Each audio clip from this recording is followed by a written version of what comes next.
परमेश्वर के धन्य नाम की महिमा हो।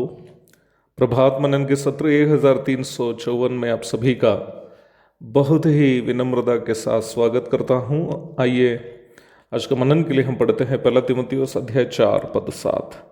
पर अशुद्ध और बुढ़ियों की सी कहानियों से अलग रह और भक्ति की साधना कर। कल हम ये संक्षेप में देखे थे कि भक्ति की साधना का अर्थ परमेश्वर के नैतिक गुणों की प्राप्ति करने की कोशिश है। इस विषय की अधिक जानकारी के लिए हम याकूब अध्याय 1 पद 27 पढ़ते हैं, जहाँ हम भक्ति की एक उत्तम परिभाषा देखते हैं। हमारे परमेश्वर और पिता के निकट शुद्ध और निर्मल भक्ति यह है कि अनाथों और विधवाओं के क्लेश में उसकी सुधि ले और अपने आप को संसार से निष्कलंक रखे। इस पद की अंग्रेजी अनुवाद में भक्ति के लिए इस्तेमाल किया गया शब्द रिलीजन है, जिसे आम भाषा में हम धर्म शब्द से समझते हैं।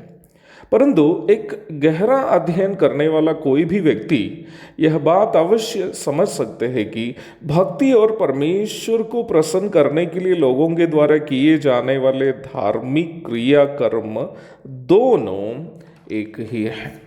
तथाकथित धर्मों में लोग क्रिया कर्म तथा अनुष्ठानों को करते करते परमेश्वर को प्रसन्न करने की कोशिश करते हैं और उन क्रिया कर्मों तथा अनुष्ठानों को ही दुनिया भक्ति समझती है। परंतु याकूब निम्न पद में परिभाषित कर रहा है कि वास्तविक भक्ति क्या है। मेरी समझ से 1 तीमुथियुस 4 की 7 में और याकूब 1 की 27 में भक्ति शब्द का ही इस्तेमाल इसलिए किया गया है क्योंकि दोनों जगह में एक ही विषय की चर्चा चल रही है। 1 तीमुथियुस 4 के 7 में प्रेरित पौलुस उपदेश दे रहा है कि मनगढ़ित कहानियों से प्रभावित क्रियाकर्म तथा अनुष्ठानों को छोड़कर सही भक्ति की साधना करें। वही याकूब 1:27 में याकूब बता रहा है कि वास्तविक भक्ति क्या है। एक नजर से देखने से हमें लगेगा कि निम्न पद में भक्ति की 2 परिभाषा दी गई है, जबकि उस प्रकार निम्न पद को समझना गलत होगा।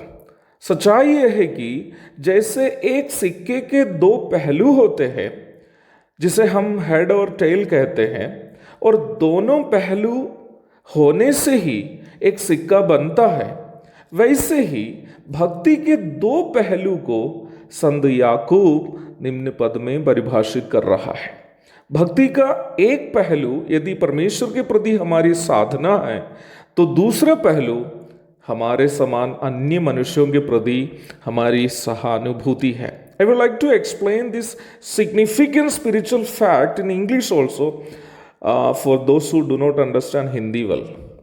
According to Saint James, godliness has 2 sides like in a coin, which has 2 sides that are called head and tail.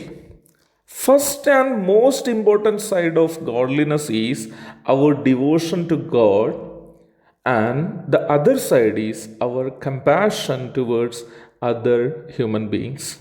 प्रेरित यूहन्ना इस आध्यात्मिक सच्चाई को और भी सरल करके समझाया है।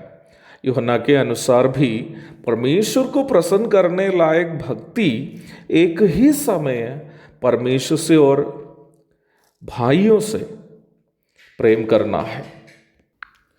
1 यूहन्ना अध्याय 4 पद 20 और 21 पढ़ लीजिएगा। गजब की बात यह है कि यूहन्ना अपनी इस पत्री लिखते वक्त वह इफिसुस के प्राचीन हैं और पौलुस तीमुथियुस को इस पत्री लिखते वक्त तीमुथियुस भी इफिसुस के प्राचीन हैं।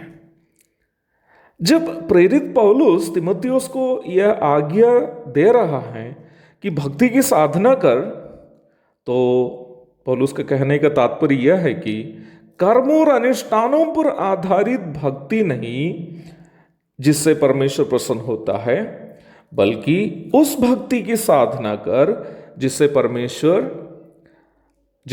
परमेश्वर से और अन्य मनुष्यों से हमारे अंदर प्रेम उत्पन्न हो। इसका मतलब वास्तविक भक्ति वो है जो हमारे अंदर परमेश्वर के प्रति और हमारे समान अन्य मनुष्यों के प्रति प्रेम उत्पन्न करता है। पर यहाँ एक महत्वपूर्ण सवाल बाकी रह गया है। क्या है वो सवाल? परमेश्वर से प्रेम और सह मनुष्यों से सहानुभूति उत्पन्न करने वाली उस वास्तविक भक्ति की प्राप्ति हम कैसे कर सकते हैं? प्रभु दया करे तो इस महत्वपूर्ण प्रश्न का उत्तर हम कल मनन करेंगे। तब तक के लिए आपसे विदा हो जाता हूँ। प्रभु के धन्य नाम की महिमा हो। आमीन।